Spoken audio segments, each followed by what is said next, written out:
Mert Witness 1, and welcome to the Friday Marathon. And today we are going to discuss Misdoxification.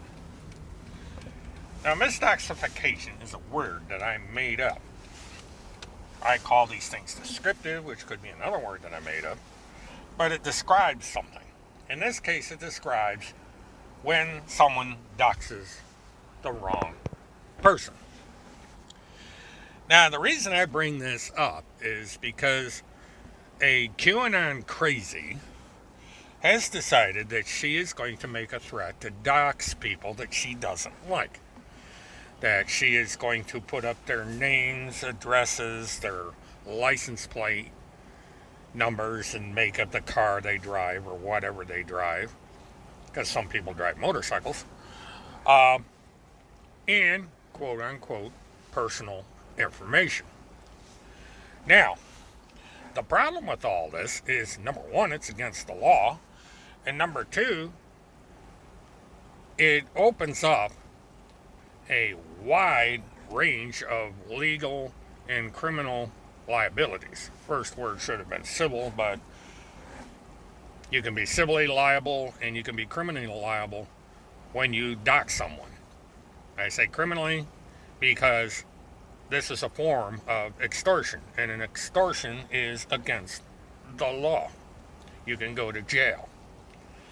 And when your extortion results in death, injury, damage to property, and so on and so forth, you can go to jail for that as well as be sued.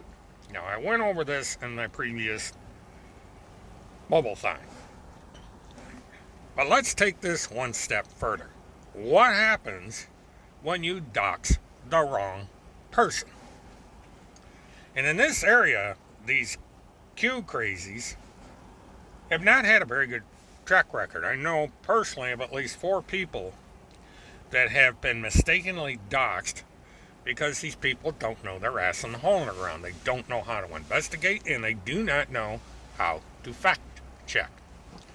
And they also do not seem to understand what happens to people when they are misidentified and doxed because of your crazy investigative lack of skills. Lack of investigative skills, to put it in proper form. What happens here is you have some poor soul out there who's minding their own business. They may have a job, they have a life, they have family and friends and so on and so forth.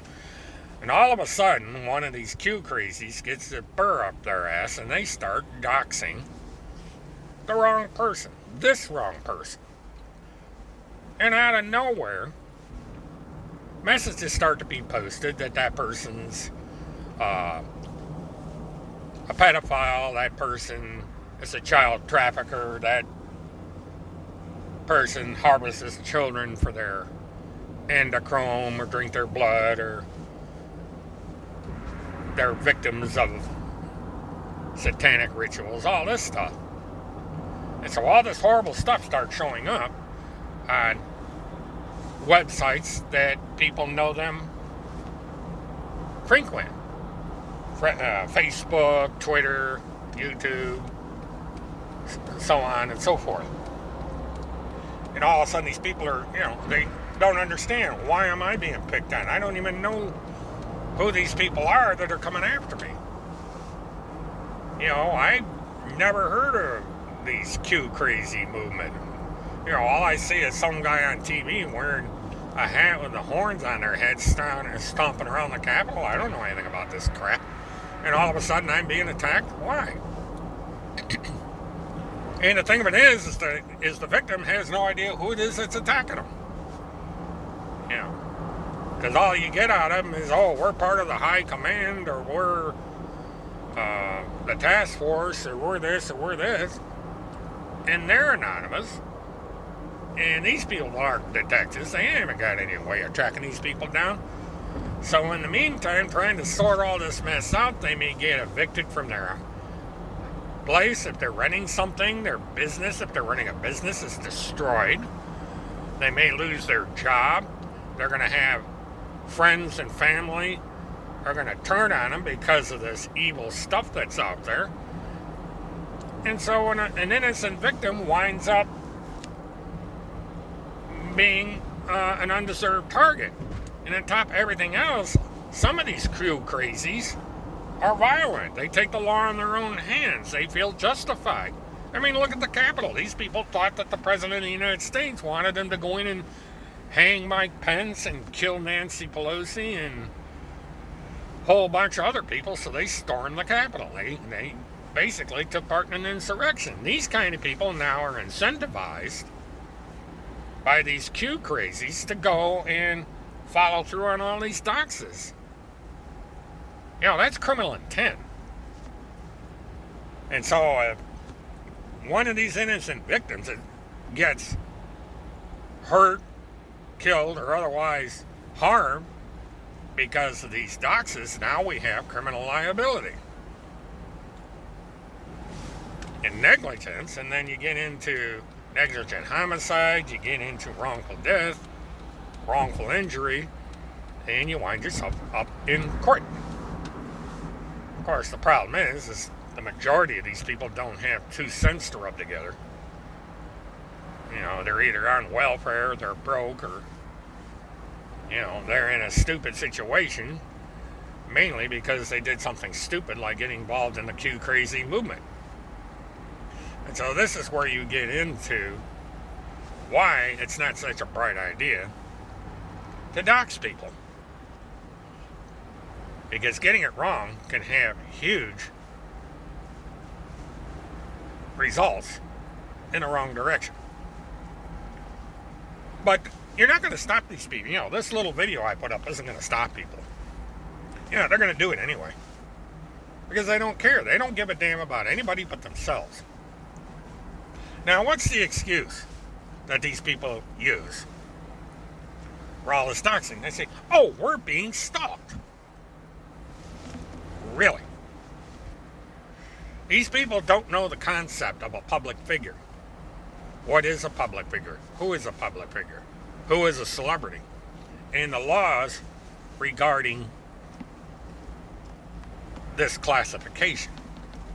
You know, what rights do you lose when you're a public figure? And you lose a lot. Now, one individual claims that he's third in line to the President of the United States. He can only speak or release information from this task force. Not only is he a public figure because of this declaration, but he's also acting as an agent of the United States government. So anything he says or does is in the public interest. Anything he claims is in the public interest. So the stalking claim doesn't apply because people have a right to know. They have a constitutional right to know when somebody is dispensing the kind of information this guy dispensed. They need to know if it's true or not. They need to know if this guy has the proper credentials to be making these claims. And if he does not, he needs to be held accountable. So in his case, the stalking claim is out the window, right off the bat. And now we have the real estate broker from Minnesota, who also claims that she's being stalked. Same thing applies. She is the spokesperson for this man who claims to be third in line for the President of the United States. And she is also, by public declaration, the owner of the blog with this man's name on it. And she handles that publication. And she's also part of the task force and part of the high command. She declares this on a daily basis. That makes her a public figure. It makes her an agent of the government. It makes her accountable to the public because what she says is a matter of public interest, especially with what she claims on a daily basis. And she also declares herself associated with famous people, like a lawyer from Georgia who's in the news for his close affiliation with the former President of the United States. So there's no justification there. So that means that all this doxing that they're threatening to do is nothing more than retaliation for people calling them out on their claims, for challenging them to prove what they say. And they can't do it. They can't prove anything. So they lash out and threaten people with doxing, threaten people with all kinds of actions in order to intimidate these people. Because in the end, doxing is nothing more than a form of extortion. It's an attempt to get you not to do something. In this case, it's an attempt to get you to quit investigating their lies, investigating their criminal activities, investigating the deception that these people take part in on a daily basis. They're scared. And so in order to get away from this fear, they threaten retaliatory action in the form of doxing. And in the end, I guarantee you, innocent people are going to get caught. They're going to get doxed. They're going to get ruined. Their lives are going to be destroyed. There may even be death or injury or property damage caused because somebody got it wrong. This is the danger when you go down this road. This is the danger when you don't take into consideration the ramifications of your actions. And so, sooner than later, we are going to have a report that somebody got caught up in a war that they're not even part of because somebody is stupid, somebody's a Qcrazy, somebody doesn't know what the hell they're doing, and they doxed the wrong person. And we will be there if we find out this wrong person is that got doxed, to provide them the information with who did the doxing, how they became involved, why they became involved, and we will assist them in taking legal steps to bring those to justice who make this mistake. So that's our guarantee here. Because there's no reason for innocent people to be caught up in something that is not their fault. So stay tuned. This is William K. Murtaugh, Witness 1. Have a good one.